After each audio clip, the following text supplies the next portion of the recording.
Mishti was lying on her side of the bed, huddled under the duvet that was pulled up to her chin. No matter what she did, she just couldn't get warm. The cold seemed to have seeped into her bones and settled there, that very first day she'd arrived in Ireland. When the first rain had soaked into her socks, right through her shoes. She tried everything. She wore thick woolly socks, thermals under her clothes, wrapped herself in the Kashmiri shawl she'd received as a wedding present. Nothing worked. She'd been suffering a perpetual case of the sniffles for the past 5 years, and it left her feeling constantly hungry. Mishti was born in Calcutta, to parents who she believed had really only wanted the best for her. The best came in the shape of Dr. Parth Guha. His first words to her on their arranged meeting were, "I'm a medical doctor. You should know." He was primarily an academic, with a doctorate in psychiatry and no inclination for humility. He lived and worked in Ireland, but was well aware of his value as a groom in India. His parents advertised him to potential brides on the market as a catch, and they weren't exaggerating. He was taller than the average Bengali male. He had established himself at a relatively young age in a Western country where he was paid well. They reported his exact salary like shares on Wall Street. He came from good stock, and the stamps on his passport did most of the talking for him. If he were a house and his parents the sellers, then he was a property worth millions, in a prime location with unparalleled views.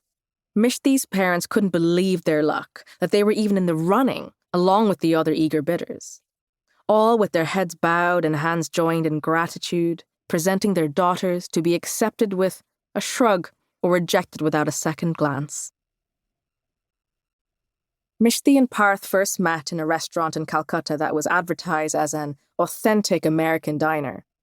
It had plush leather couches and booths surrounded by plexiglass and served milkshakes, fries, and hamburgers made with ground chicken.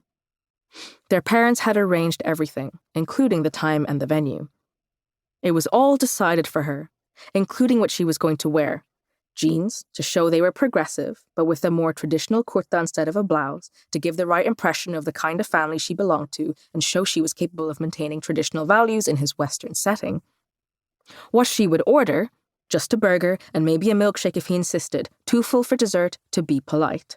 And a list of talking points. His academic achievements, the weather in Ireland, what he missed about Calcutta, and most importantly, let him talk about himself.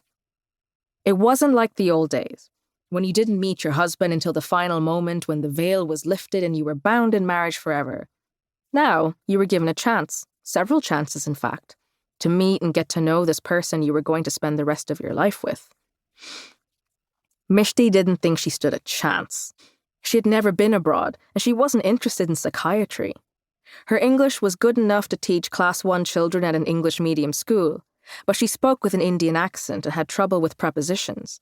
Unlike a lot of the girls she knew from school and some of her cousins, Mishti had never had any interest in settling abroad.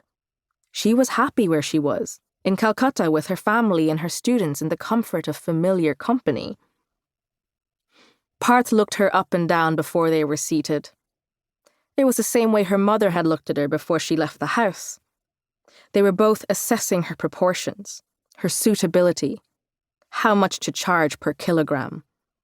She thought he was too handsome for her, in that broad-shouldered, clear-tanned complexion way some Bengali men had about them. It made them sort of ageless. Maybe also because they couldn't grow thick beards and had full, childish cheeks but masculine shoulders. Parth wore his hair swept to one side and had long fingers and quiet hands. She imagined his handwriting to be precise and neat. Parth was a man of few words. He had a lot to say when he was required to speak. For instance, when he commanded an amphitheater of eager students. When he sat across from his clients, though, she imagined he must be excellent at letting them do all the talking. He was only interested in answering questions when she asked about his work, but when she veered towards his social life, he checked the menu or looked past her.